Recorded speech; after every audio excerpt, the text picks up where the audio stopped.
ये नैकांतेन ज्ञान प्राप्ति भवती स उपाय उपदिश्यते है। जिन एकांत आत्यंतिक नियम जिसके द्वारा ज्ञान की प्राप्ति हो सकती है उन उपायों का उपदेश दिया जा रहा है। इसका मतलब जो पहले दिया गया उपाय क्या थे वो अनैकांतिक थे, वे विचारी थे, उनका कोई गारंटी नहीं था, क्योंकि उसमें छल कपट आदि करने की ज्यादा संभावना है। खुद भाष्यकार अंत में कहेंगे इस श्लोक की व्याख्या में ही, वहां मायावित्वादी मिथ्याचार तो ढोंग आदि की संभावना ज्यादा है। किनमें? पूर्वोक्त साधन, बहिरंग साधन। कौन से? तद विधि प्रणिपातेन परिप्रश्नेन सेवया।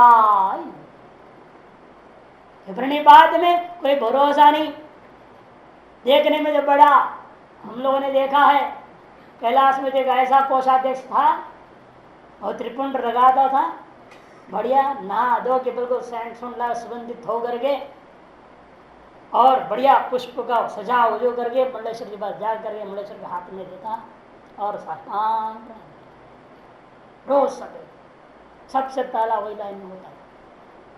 महाराज जिससे बड़ा श्रद्धा है, बड़ी श्रद्धा है, देखो सबसे पहले आके खड़ा रहता है, साष्टांग करता है, फूल भी देखो कितनी बढ़िया सजा के बना के लाता है, बढ़िया अंत में जेब काट के चला गया लाखों रुपया लेके। श्रद्धा लभते धनम, धन लेके चला। इसे प्रणिपात का भरोसा नहीं, कौन किस भावना से कर रहा है क्या पता, क्या भीतर में है और बाहर क्या कर रहा है। काल नेमी भी ऐसे ही आया था हनुमान जी को ठगने के लिए ना, त्रिपुंड ले ऊपर ऊर्ध पुंड लगाया कि देखा हनुमान जी तो वैष्णव राक्षस था ना, राक्षस डुप्लीकेट शरीर बना लिया, ऊर्ध पुंड लगाया और कीर्तन करते हुए बड़ा आगर हनुमान जी को ठगने के लिए बड़े कीर्तन कर रहा है, खूब कूद कूद करके जैसे कीर्तनकार करते हैं खूब कर रहा। और हनुमान जी पहचान लिए ये रावण का भेजा हुआ आदमी है, राक्षस। दो थप्पड़ दिया, खत्म कहानी, असली चेहरा शरीर निकल गया उसका। तो इसलिए है ये प्रणिपात कीर्तन भजन करने वालों का भरोसा नहीं है, ये अंदर से क्या होते हैं बाहर से क्या है। परिप्रश्न है ना, वो प्रश्न के विषय में भी ऐसे कई तो ऐसे आते प्रश्न पूछते हैं, अंदर अंदर खुश होते, बाहर से जाके बोलते भी देखा आज मैंने ऐसे प्रश्न डाला, गुरु जी को पानी पिला दिया, पसीना छूट गई, जवाब नहीं निकला उनके मुंह से, फंसा दिया। कैसे फंसा दिया? प्रश्न को पूछ कर क्या अभिमान कर रहा है, इसलिए प्रश्न पूछ रहा है जो पता नहीं वो कुतर्क पूछ रहा है, जान के कर रहा है, जिज्ञासावश कर रहा है, या आपकी परीक्षा लेने कर रहा है, या अपमान करने कर रहा है, कोई भरोसा नहीं। प्रश्नकर्ता का प्रश्न का बीज क्या है वो कोई नहीं जान सकता। ये परिप्रश्न न भी वे विचारी है। और सेवा तो खतरा आप तो पता ही दिया, पंखा लगाते लगाते गर्दन काट दिया, दूध पिलाते पिलाते जहर पिला दिया, कई घटनाएं सुना चुका हूं। और तो साक्षात वे विचारी है सेवा रूपी अंग। इसलिए वो सब अनैकांतिक चीजें हैं। ऐकांतिक चीज क्या है फिर वो बता, जिनमें यदि आपने किंचित अपनी छल कपट थोड़ा सा इधर से उधर किया, सीधे नरक पात है उसका, वो सीधा जाएगा। उसको रौरव नारक नामक नरक में भी रिजर्वेशन करना मुश्किल पड़ेगा। आगे श्लोक में अश्रद्धात्मा विनश्य, इसमें गुंजाइश नहीं है ठग विद्या करने की। यहां करेगा जो वो गया, वो खत्म हमेशा।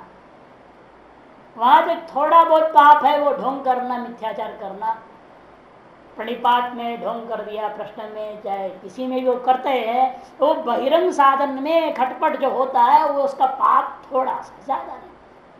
एक का जन्म इधर उधर भटक कर कुत्ता बिल्ली बन के वापस आ गया, जैसे आश्रम का कुत्ता बनेगा फिर वापस आश्रम में साधु बन जाए अगले दिन।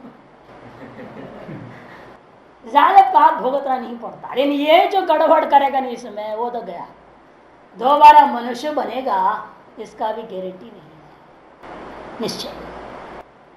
इसे भाष्यकार अवतरण क्या लिख रहे हैं, ये जो साधन बताया जा रहा है एकांतेन ज्ञान प्राप्तिर्भवति येन स उपाय उपदिश्यते।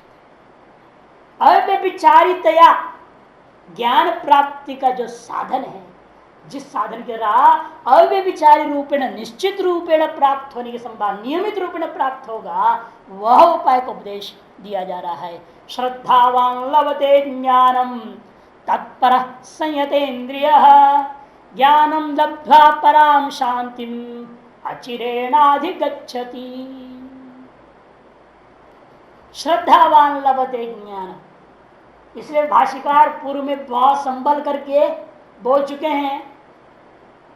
क्या संसिद्ध शब्द का अर्थ कर्मयोगेन और समाधि योगेन च।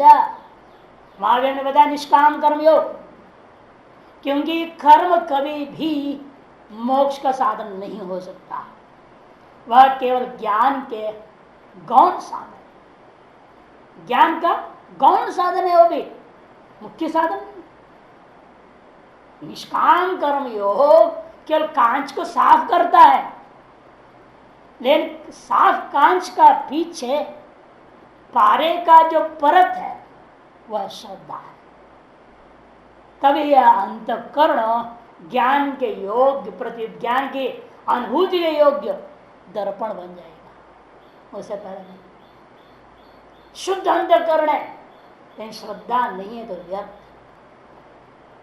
कि श्रद्धा जैसे कांच है, अब ये कांच क्या है, जितने भी साफ करो चेहरा नहीं दिखेगा, तो आर पार है, यूजलेस।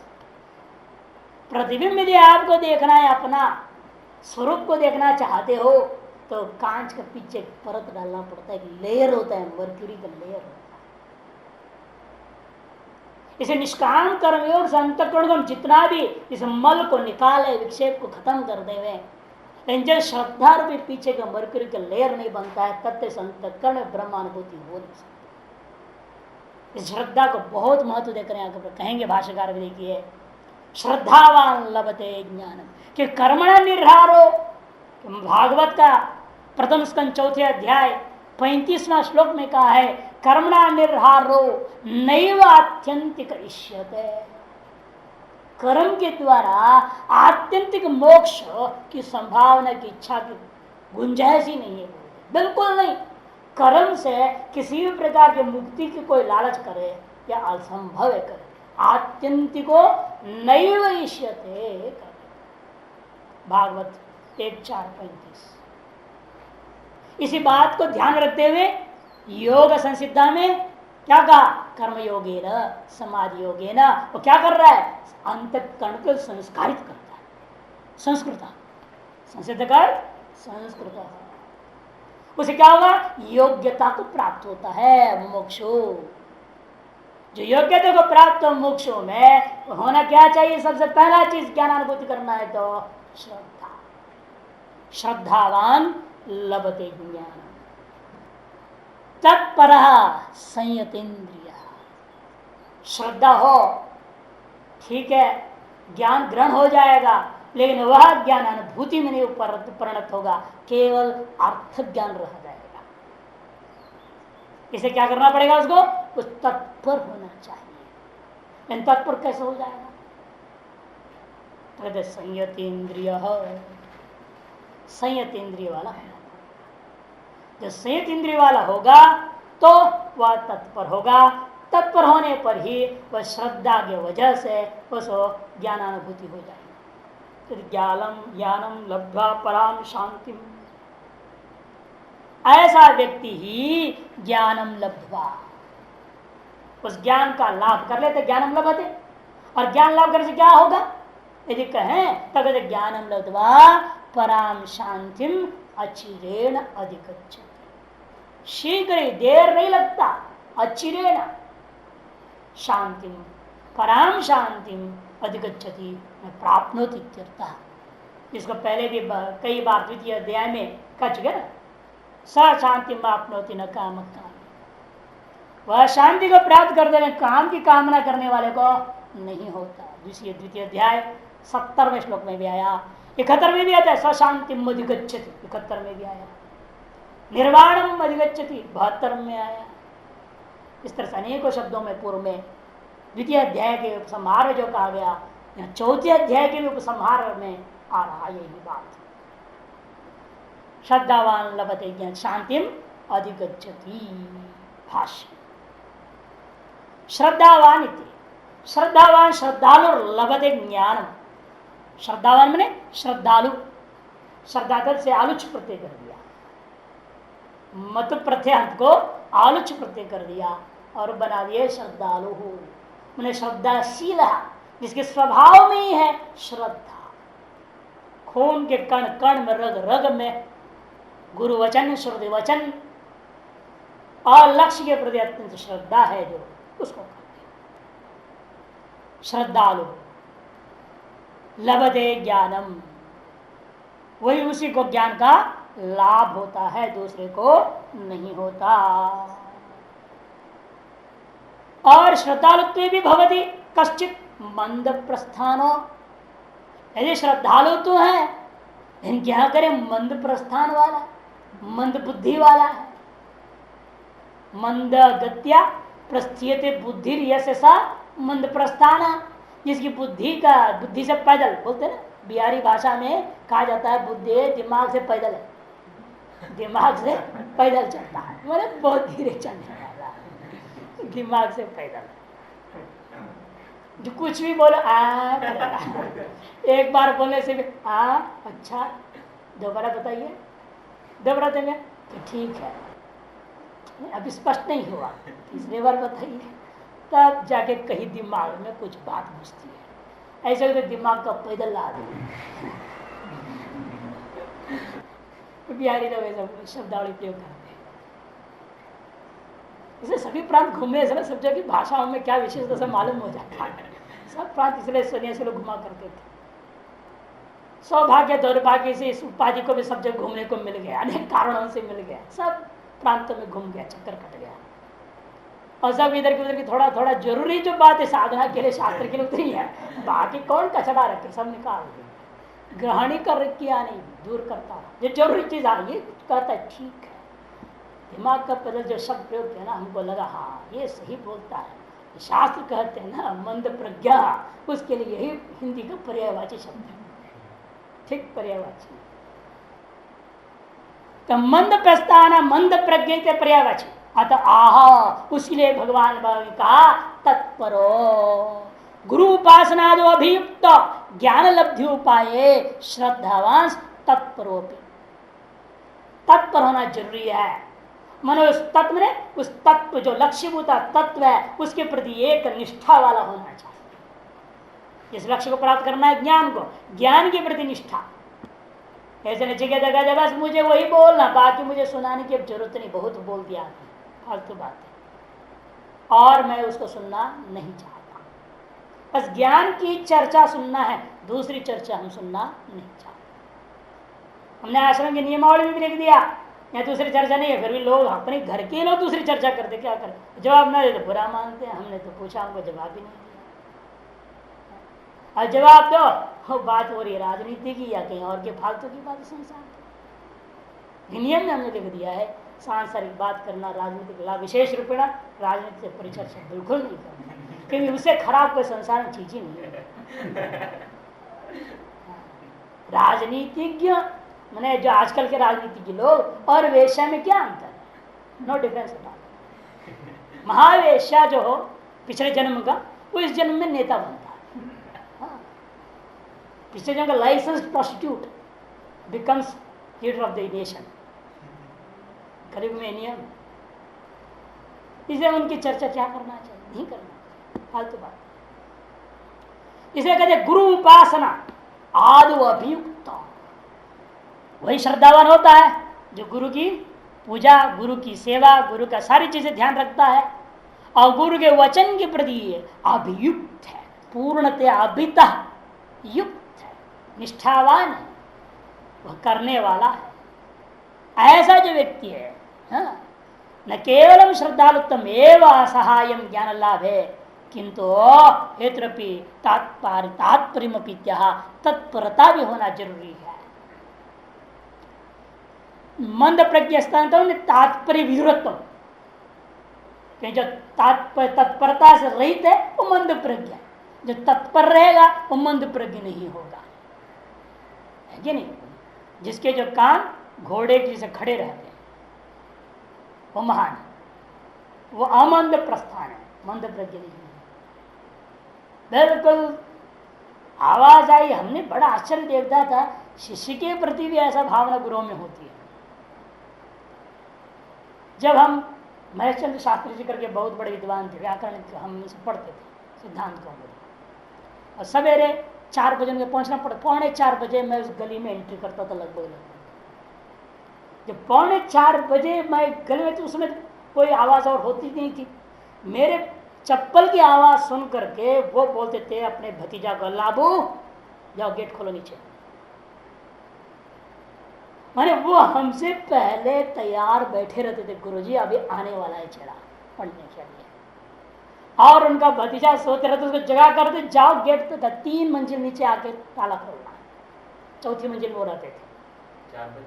हाँ 4 मंजिल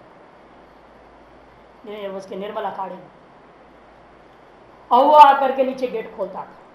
2 मंजिल नीचे मार्केट थी, 3रे मंजिल में अखाड़े का संस्थान अपना था, और उससे ऊपर वाले मंजिल इनको अखाड़े वाले ने रखा था, और आकर के गेट खोलता। तो हम सोचते थे स्वामी महाराज गुरु जी को जो है क्या कमाल है, हमारे चप्पल की आवाज का पहचान है, बल्कि वो मणिकर्ण घाट का रोड है, बहुत और भी लोग घूमते हैं, वहां से मैं गली में जैसे अंदर प्रवेश करो उन्हें मालूम क्या आ रहा, और इतना जोर से बोलते थे मेरे को वहां सुनाई देता था गली में कि लाभो जाओ गेट खोलो।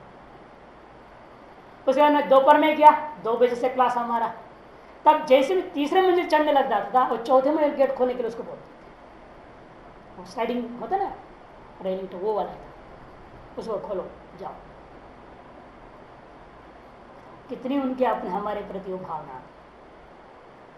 अब इसी प्रकार शिष्य को गुरु के प्रति उतनी भावना होनी पड़ेगी ना, उसकी 4 गुना, उसकी 10 गुना भावना होना पड़ेगा। से उनके मन की इच्छा थी मुझे पुरस्कार मिले सरकार की ओर से, इतना 6 विषयों का आचार्य और 2 विषयों से गोल्ड मेडलिस्ट, अंधा जन्मांध, ऐसे गुरु लोग मिले। हमने फिर लगा, और पटान में पढ़ता ही था, उनके माध्यम से चिंतामणि पुरस्कार दिलाया सरकार से। मैंने कहा जब वो हमारी इतनी तत्परता है तो हमारे भी करते हुए कुछ नहीं, अर्पण करना, और क्या कर सकता हूँ, लगा चमचागिरी करने में, इधर उधर सब हाथ पैर जोड़ जोड़ जोड़ जोड़ के उनको चिंतामणि पुरस्कार दिला सरकार, राजीव गांधी के हाथ से। ये होते तत्परता। तो गुरु उपासना आदि में जो अभियुक्त ज्ञान लब्धि उपाय श्रद्धावान तत्परोपी, इस प्रकार से ज्ञान लब्धि के उपाय में श्रद्धावान भी है, तत्पर भी है, लेकिन अचितेंद्रिय से, जो अचितेंद्रिय हो तब भी मोक्ष नहीं होने वाला है। इत्यतः संयतेन्द्रिय, संयतानि विषयेभ्यो निवर्तितानि यस्य इंद्रियाणि स संयतेन्द्रिय, जिसने अपने इंद्रियों को विषयों से हटा लिया है पूर्ण रूपेण, उस व्यक्ति का नाम है संयतेन्द्रिय। अतएव संयतेन्द्रिय होकर जो तत्पर है और तत्पर होकर जो श्रद्धावान है, वही वास्तव में ज्ञान लाभ प्राप्त होगा, नहीं तो नहीं हो सकता। एवं भूतः श्रद्धावान तत्पर संयतेन्द्रियश्च सो अवश्यम ज्ञानम लभते, वह अवश्य ही ज्ञान को प्राप्त करता है। तद्विधि प्रणिपात इत्यादि के बारे में फिर आपने जो पहले जो उपाय बताया, फिर उससे क्या मतलब, उसे ज्ञान प्राप्त नहीं, आपने कहा तद्विधि प्रणिपातेन परिप्रश्नेन ज्ञान सत्वशन उपदेशन्ति, और आप तद्विधि का मतलब तो उसको जानो, उन्हें उपदेश करें मैं उसको जान लूंगा। ज्ञान की प्राप्ति तो वहां भी बताया आपने, यहां भी करे ज्ञान अवश्यम प्राप्ति, तो क्यों ऐसे कर रहे हो, परस्पर विचारी साधनों को बता रहे हो आप। तो भाष्यकार कहेंगे वो बहिरंग साधन है, ये अंतरंग साधन है। उसकी ओर आरंभ करते देखो, प्रणिपात आदि तो बाह्य, प्रणिपात आदि क्या है, बाह्य साधन है, आंतर साधन नहीं। नैकांतिकोपि भवति, और एकांतिक भी न भवति, एकांतिकोपि न भवति, वह एकांतिक नहीं है, नियमित रूपेण अवश्यम भावित या फल प्रदायक होगा, यह निर्णय नहीं हो सकता है वहां। क्यों? क्योंकि भरोसा नहीं उनमें, मायावित्वादि संभवा, क्योंकि उसमें मायावित्व आदि का संभावना ज्यादा रहता है। करते करते अंदर हो जाता है, आपको ही नहीं मालूम होता है आपके अंदर हो गया है। शुरू में बड़ा श्रद्धा प्रणाम करते करते सोचने लगता है मैं इतना प्रणाम करता हूँ तो जरूर गुरु मुझे मेरे को अच्छा मानते होंगे, तो फिर मेरे को इसका लाभ उठाना चाहिए। और लाभ उठाने के चक्कर में सर गलत रास्ते काम कर देगा। सभी में ऐसे ही मामला होता है, ये स्वाभाविक है। स्वतः ही वह करते करते करते वो ढोंग में परिणत हो जाता है। असली श्रद्धा भी नकली श्रद्धा हो जाती है, असली नमस्कार भी नकली नमस्कार होने लगता है। इसलिए गुरुओं के पास रहना बहुत कठिन है। मरा हुआ गुरु के नाम पर संन्यास इसलिए लेते हैं आजकल लोग, झंझट खत्म है, वो मर ही गया है उसके नाम पर संन्यास ले लो, कहा झंझट रहेगा है? और जब श्रद्धा सजा बने मालूम तो है नहीं कैसे थे कैसे नहीं थे, उनको शकल भी नहीं देखा, उनको फोटो भी नहीं है, उसके नाम पर ले लेते इसलिए झंझट खत्म। हाँ, अरण्य नाम का सन्यासी, वन नाम से सन्यासी दीक्षा लेते कैलाश आश्रम में, और वो वन नाम किसका ढूंढो, कहीं कोई होगा वन वाला, अब 200 साल पहले था कोई नाम वाला, और उसके नाम पर आज दीक्षा इसको दे दिया, और तो क्या मालूम ना शकल का पता ना अकल का पता ना कुछ पता। अब मान रहे हमारे गुरु जी का अमुक वन नाम के थे, महान थे, ए थे ओ थे, दुनिया भर ढोंग कुछ नहीं। इसे आज हमने देखा या तो हमारे नाम पर लोग लेते हैं, और जिंदे के नाम पर जिंदे के से जो लिया वो उस गुरु का जरूर निंदा किया, इत्यादि देखने को मिल रहा है। कि जो गुरु के पास ज्यादा रह जाता है ना, वो गुरु के व्यवहार को ध्यान देने लगता है, गड़बड़ी है। जो अनुकरणीय व्यवहार है उसको अनुकरण करो, लेकिन सकल व्यवहार अनुकरणीय नहीं होता है। जो जिस स्टेज का है वो अपने व्यवहार उसका अलग है, तुम किस स्तर के हो तुम्हारे व्यवहार अलग है, वो कैसे सदृश हो सकता है? हो ही नहीं सकता है ना वो। जैसे हम लोग कई बार दृष्टांत देते हैं, मान लो एक डॉक्टर के पास गया, डॉक्टर ने कहा तुम दारू नहीं पीना, और डॉक्टर आप खुद दारू पी के बैठे हो, डॉक्टर साहब मुझे कह रहे हो मत पियो, तो डॉक्टर क्या कहेगा, अरे मैं जानता हूँ इसकी दवाई भी क्या है, तू तो जानता नहीं ना, बर्बाद हो रहा है, मैं कितने लिमिट में वो भी जानता हूँ, तभी तो बैठ के यहाँ पर पी करके भी तुमको देख के दवाई सही दे रहा हूँ। तो मेरी स्थिति अलग है, तुम्हारी स्थिति अलग है। तू तो पीता है जैसे गली में गटर में घुस जाता है ना, नाले में पड़ जाता है, इसे हम तुमको मना कर रहे हैं। हम पी करके काम बिल्कुल सही करते हैं ना, क्या होता है इसे, कितनों को हमने देखा है, ऑपरेशन कर देते हैं पी पी करके डॉक्टर लोग, ना सक्सेसफुल डॉक्टर्स हैव सीन। अब इतना ही नहीं, संगीत के मामले में देखिए, एक से एक संगीतकारों को हमने देख, भीमसेन जोशी पी करके बॉटल सामने, पी के आता नहीं, केवल सामने बॉटल भी, और फिर भी हर ताल का बिल्कुल होश है, एक भी बेताल बेसुर नहीं गाएगा कभी वो स्टेज पे, यानी पी रहा है गा भी रहा है, यानी कि बेहोश है क्या वो, किंचित बिगड़ से तो ताल बिगड़ जाएगा, कहीं नहीं बिगड़ता। यीशुदास था गायक, इतना पीता था, खैर जो भी हुआ, कैंसर हुआ, फिर बाद छोड़ दो, बात अलग चीज, दोनों भी छोड़ दिए थे, लेकिन ऐसे से एक से एक को देखा अपने कार्य में परफेक्ट है पीने के बाद। लेकिन उसे मान कर गए आप भी पी के गाओगे तो क्या होएगा, गधा भी भाग जाएगा, वो भी नहीं सुनेगा, वहां स्तर है, कौन है, और उनका देखिए नकल करो तो कैसे होएगा, या उनके इस व्यवहार में अश्रद्धा करो तो गलत नहीं है क्या? वो स्थिति अलग है उनकी, उस स्थिति में वो भी चीज उनके लिए पानी के बराबर। अब कोई व्यक्ति कैसा, अब गजानन भगवान थे सिद्ध, शेगांव वाले महाराष्ट्र में, 24 घंटा सिद्ध पुरुष थे। आज भी कोई व्यक्ति अपने नाम पे दान देगा ना, उसका घर जीरो हो जाता है। पाने वाले कौन? गजानन भगवान। भेजने वाले कौन?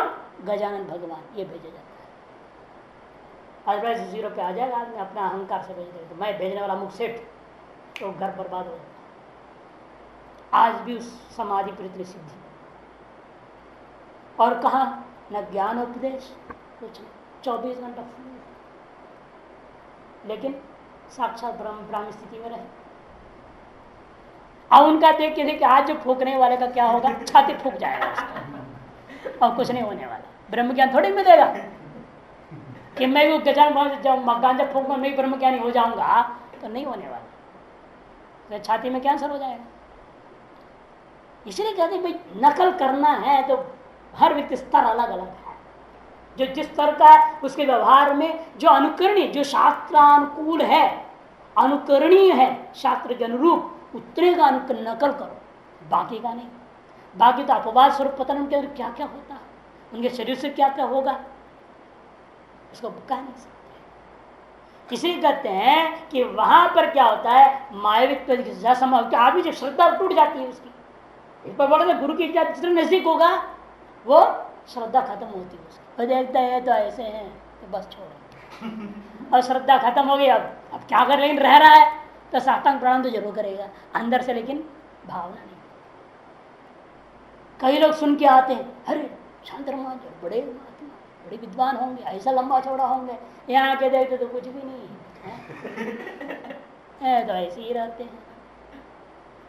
अब कई बार तो सब बगीचा में काम करता रहा, कोई आ गया तो फिर मुझे मिला स्वामी जी कहाँ रहते, हाँ बैठिए साहब आ रहे हैं, बैठिए। उनको अंदर बिठा दिया, बैठ गया, मैं हाथ धो कर वहाँ जब कुर्सी जब बैठ जाता हूँ, आप ही हैं ना, हम ही हैं, क्या फर्क पड़ता है, ब्रह्म तो सब कुछ है। भगवान को तो कहते तस्करेभ्यो नमो नमः, नहीं रुद्री में कहता है वो तस्कर भी है, वो सब कुछ है, वो चोर है, वो लोहार है, वो कुंभार है, वो क्या नहीं है, वो वही सब कुछ है।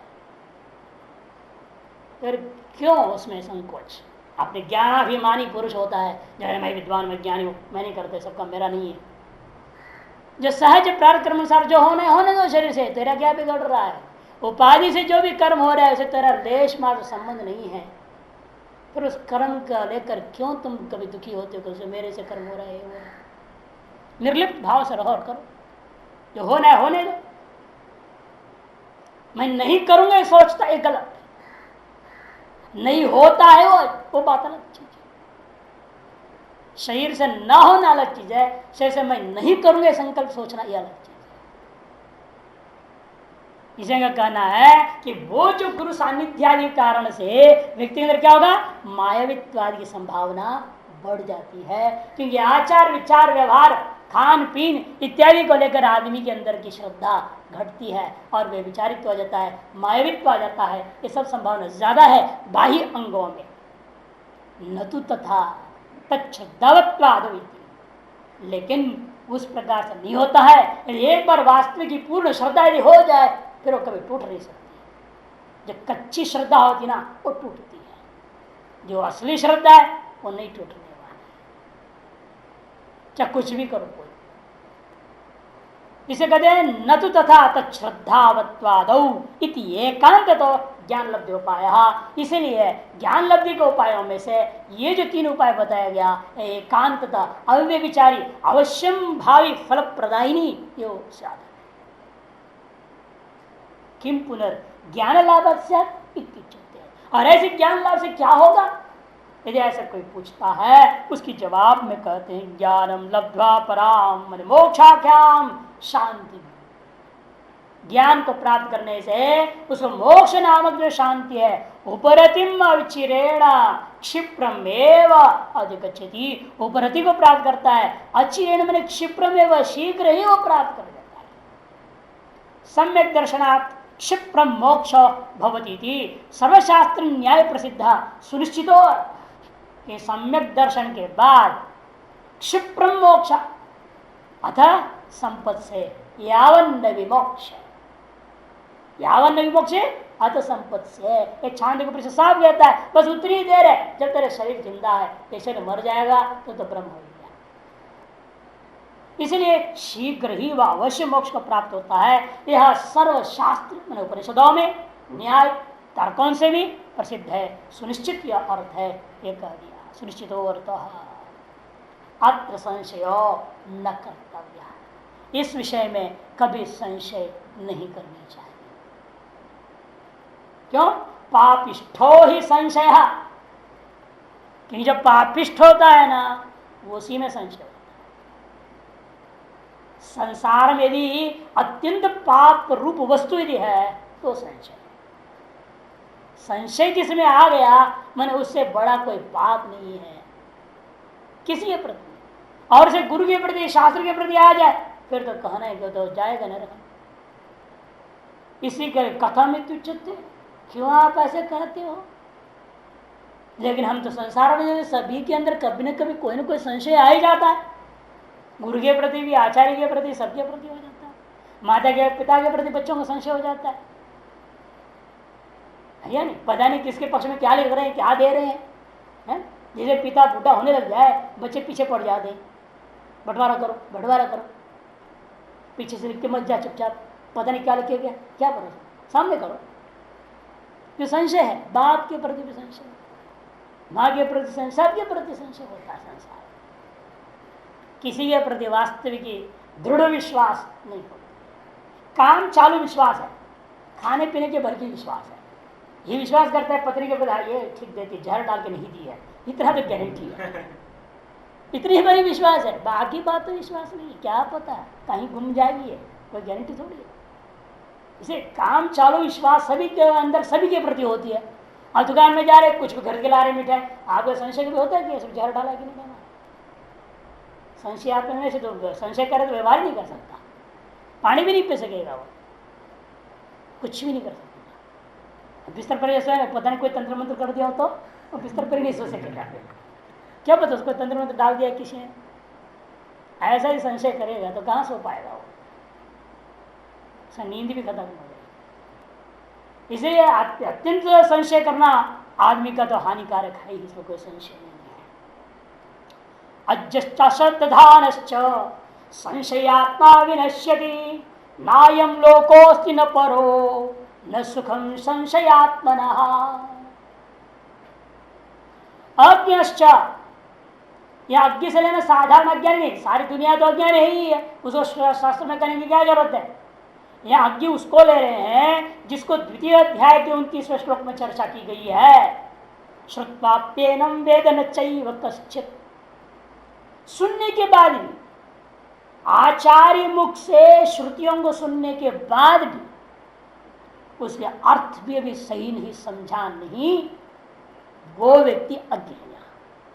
सामान्य अज्ञ बोले सारी दुनिया अज्ञ है, उसको क्या कहने की जरूरत है। यहाँ पर इस प्रसंग में, प्रसंग तो ज्ञानी का प्रकरण चल रहा है, कर्म के प्रकरणांतर्गत ज्ञानी और ज्ञान की स्थिति की बात चल रही है, उसके उपसंहार हो रहा है, या श्लोक उपसंहार श्लोक भी है। ऐसी स्थिति में कैसे आप ऐसा कर सकते हैं? इसे अगला श्लोक में उपसंहार करेंगे 41 में, उपसंहार की ओर जा रहे हैं। इसलिए अज्ञ से यहां लेना है कि आचार्योपदिष्टोपि यह सम्यक तत्व न व्यक्ति साज्ञा, वो अज्ञ। अथवा ज्ञानाधिकारी के, ऐसा भी अवतरण का ले सकते हैं यहाँ, ज्ञानाधिकारी के बारे में चर्चा करने के बाद ज्ञान के अनधिकारी का लक्षणों को बता।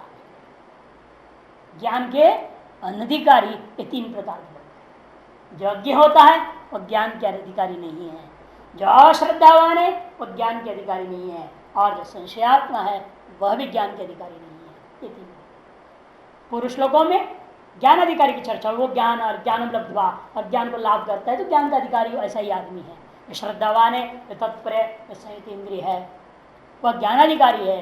जो अज्ञ और अश्रद्धावान है और संशयात्मा है वो ज्ञान के अनधिकारी है, ये बताया जा रहा है। अतएव अनधिकारी कौन है? जो वास्तविक अधिकारी होता, आचार्य मुख से सुनने के बाद उसे पूर्ण श्रद्धावान रहेगा तो अवश्य उसको श्रुति का अर्थ स्वतः ही खोल जाएगा।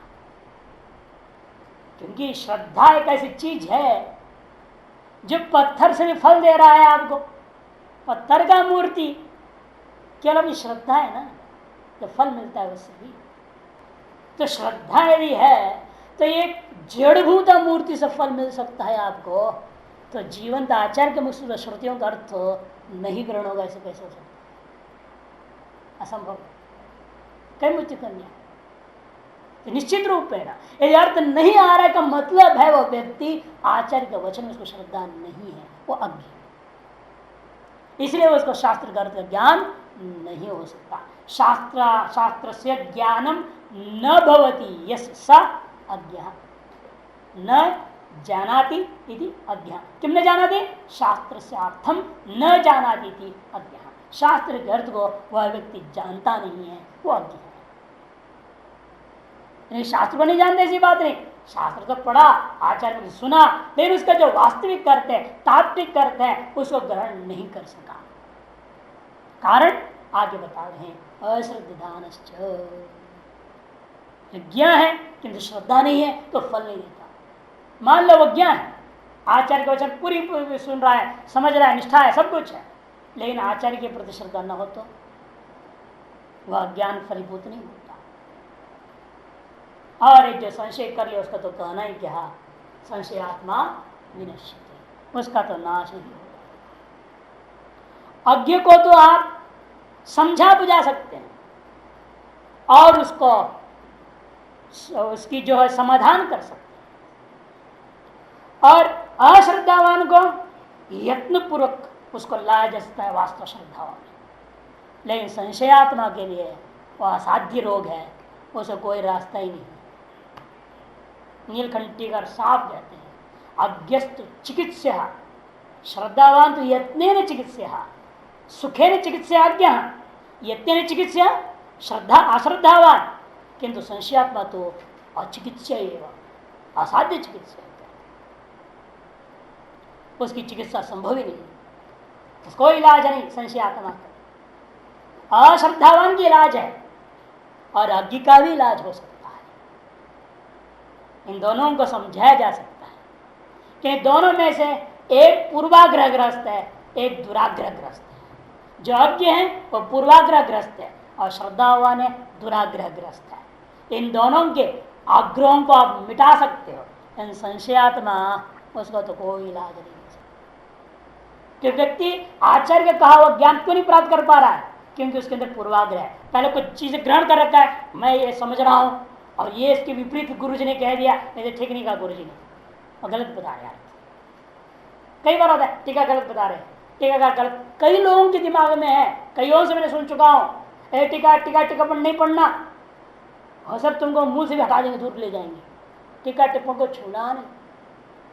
और दूसरे टीका गुरुनाम गुरु हो और टिप्पण तो परम गुरु, ये भी कहते हैं शास्त्रकार लोग। इन वास्तव क्या है, इसका तात्पर्य है इसे वो अज्ञ है, व्यक्ति पूर्वाग्रह ग्रस्त है। मैं जो समझाऊं, जो जान रहा हूं यही सही है, वो व्यक्ति विपरीत कोई बात कहीं कही गई हो वो सुन नहीं सकता, सहन नहीं सकता, वो अज्ञ ही रहेगा, पूर्वाग्रह ग्रस्त है। और जो दुराग्रही है उसके अंदर कोई श्रद्धा नहीं हो सकती। इसलिए उन दोनों की तो इलाज नहीं किया जाता है, धीरे धीरे युक्ति से, तर्क से, अनेक प्रकार से घुमा फिरा करके समझाया जा सकता है, लेकिन संशयात्मा का तो कोई इलाज नहीं। तीसरे कहते कि देखो क्या ऐसा जो होता है, नायम लोकोस्ति, ऐसा एक श्लोक उत्तरार्ध का सदृश एक पहले भी एक बार आया है आपको, चौथे अध्याय का, इसी चौथे अध्याय की 31वें श्लोक में भी ऐसे शब्दावली थी, नायम लोको अस्ति अयज्ञस्य, इतना अंतर है, अयज्ञस्य कुतो अन्य कुरु सत्तम, लगभग एक जैसा श्लोक है, थोड़ा अंतर है। नायम लोको अस्ति न परो न सुखम संशयात्मा। हाँ, इस आदमी संशयात्मा जो आदमी है, संशय आत्मा अंतःकरण वाला, संशयग्रस्त अंतःकरण वाला जो व्यक्ति है, उस व्यक्ति को जब यह लोक की प्राप्ति नहीं हो सकती है तो परलोक कैसे प्राप्त हो सकता है? और यह लोक और परलोक की दूर की बात है, विषय सुख भी उसे प्राप्त नहीं हो सकता। न सुखान संशयात्मा।